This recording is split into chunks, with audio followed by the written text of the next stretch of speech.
suferit, încă o dată șansa de a regăsi clipele ce-au fost și s-au risipit, și tot ceea ce împreună am clădit, portând când mereu doar privirea ta.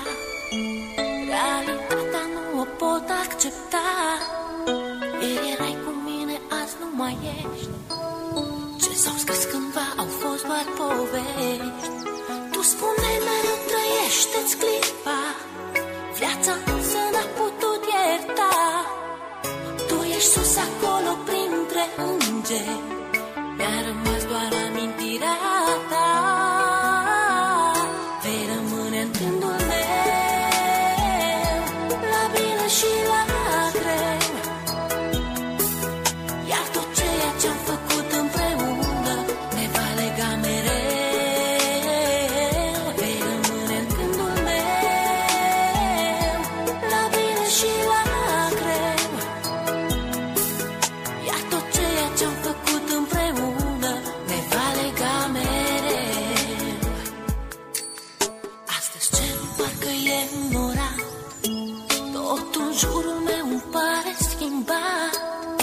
Uneori viața e de neînțeles, ea nu iartă, iar tu nu ai de ales. Este ultimul tău drum, te-am pierdut, amintirea se așterne în trecut. Ieri erai un suflet nevinovat, astăzi îngerii din cer mi te-au luat. Parcă ieri trăiam speranțe și vise, parcă ieri aveam tot ce ne-am dorit. Tu spuneai că viața merge înainte, mă întreb oare chiar s-a sfârșit. Vei rămâne în gândul meu, la bine și la greu,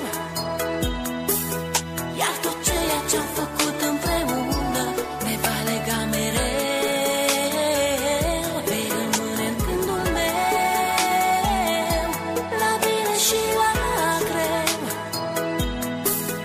iar tot ceea ce-am făcut împreună ne va lega mereu. Știu că mă auzi. Este poate ultima oară când te privesc în ochi, ultima oară când îți văd chipul, ultima oară când îți vorbesc. Lacrimile nu-ți pot șterge amintirea. Ai ales un drum pe care nu există suferință, nici durere.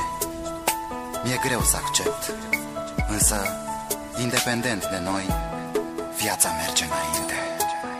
Parcă ieri trăiam speranțe și vise, parcă ieri aveam tot ce ne-am dorit. Tu spuneai că viața merge înainte, mă întreb oare chiar s-a sfârșit.